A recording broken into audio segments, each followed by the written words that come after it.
On November 5th, 1990, a man named Al-Sayed Nosser walked into a hotel in Manhattan and assassinated Rabbi Meir Kahane, the leader of the Jewish Defense League.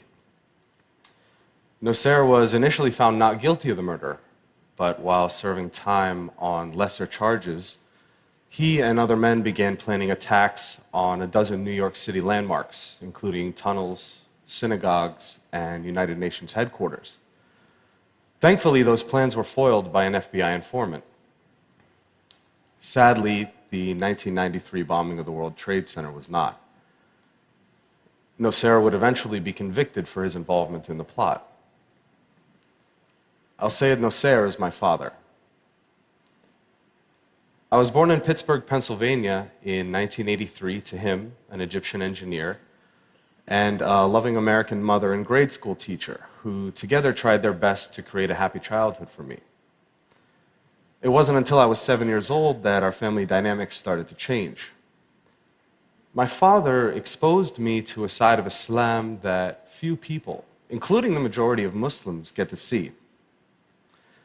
It's been my experience that when people take the time to interact with one another, it doesn't take long to realize that for the most part, we all want the same things out of life. However, in every religion, in every population, you'll find a small percentage of people who hold so fervently to their beliefs that they feel they must use any means necessary to make others live as they do. A few months prior to his arrest, he sat me down and explained that for the past few weekends, he and some friends have been going to a shooting range on Long Island for target practice. He told me I'd be going with him the next morning. We arrived at Calverton shooting range, which, unbeknownst to our group, was being watched by the FBI. When it was my turn to shoot, my father helped me hold the rifle to my shoulder and explained how to aim at the target about 30 yards off. That day, the last bullet I shot hit the small orange light that sat on top of the target, and to everyone's surprise, especially mine, the entire target burst into flames.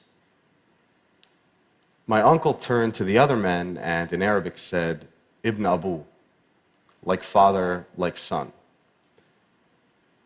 They all seemed to get a really big laugh out of that comment, but it wasn't until a few years later that I fully understood what they thought was so funny.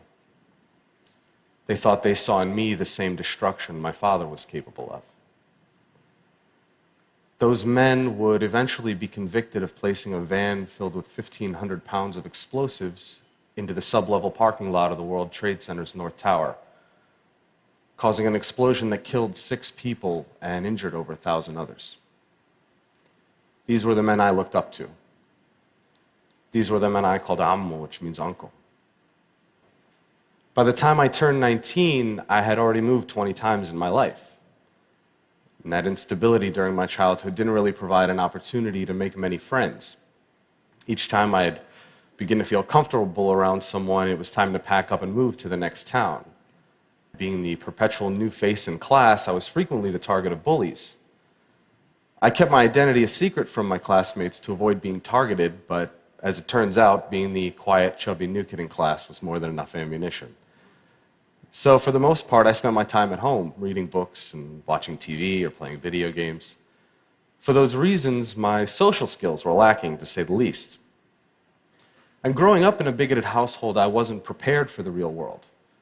I'd been raised to judge people based on arbitrary measurements like a person's race or religion. So what opened my eyes?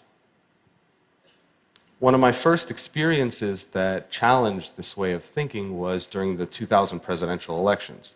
Through a college prep program, I was able to take part in the National Youth Convention in Philadelphia. My particular group's focus was on youth violence, and having been the victim of bullying for most of my life, this was a subject in which I felt particularly passionate.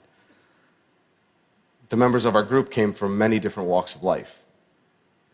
One day, toward the end of the convention, I found out that one of the kids I had befriended was Jewish. Now, it had taken several days for this detail to come to light, and I realized that there was no natural animosity between the two of us.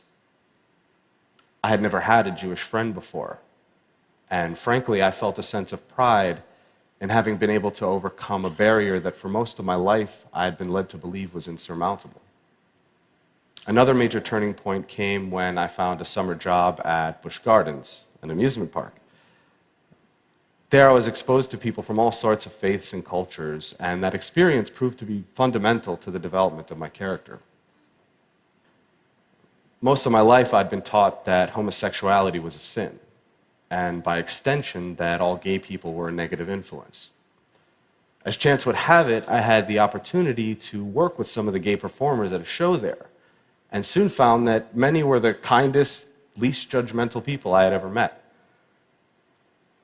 Being bullied as a kid created a sense of empathy in me toward the suffering of others, and it comes very unnaturally to me to treat people who are kind in any other way than how I would want to be treated. Because of that feeling, I was able to contrast the stereotypes I'd been taught as a child with real-life experience and interaction. I don't know what it's like to be gay, but I'm well acquainted with being judged for something that's beyond my control. Then there was The Daily Show. On a nightly basis, Jon Stewart forced me to be intellectually honest with myself about my own bigotry and helped me to realize that a person's race, religion, or sexual orientation had nothing to do with the quality of one's character. He was, in many ways, a father figure to me when I was in desperate need of one. Inspiration can often come from an unexpected place, and the fact that a Jewish comedian had done more to positively influence my worldview than my own extremist father is not lost on me. One day I had a conversation with my mother about how my worldview was starting to change, and she said something to me that I will hold dear to my heart for as long as I live. She looked at me with the weary eyes of someone who'd experienced enough dogmatism to last a lifetime and said, "I'm tired of hating people." In that instant, I realized how much negative energy it takes to hold that hatred inside of you. Zach Ebrahim is not my real name. I changed it when my family decided to end our connection with my father and start a new life. So why would I out myself and potentially put myself in danger? Well, that's simple. I do it in the hopes that perhaps someone someday who is compelled to use violence may hear my story and realize that there is a better way. That although I had been subjected to this violent, intolerant ideology, that I did not become fanaticized. Instead, I choose to use my experience to fight back against terrorism, against bigotry.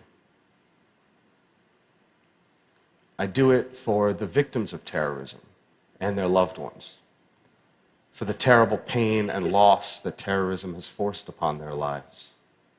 For the victims of terrorism, I will speak out against these senseless acts and condemn my father's actions. And with that simple fact, I stand here as proof that violence isn't inherent in one's religion or race, and the son does not have to follow the ways of his father. I am not my father. Thank you. Thank you very much.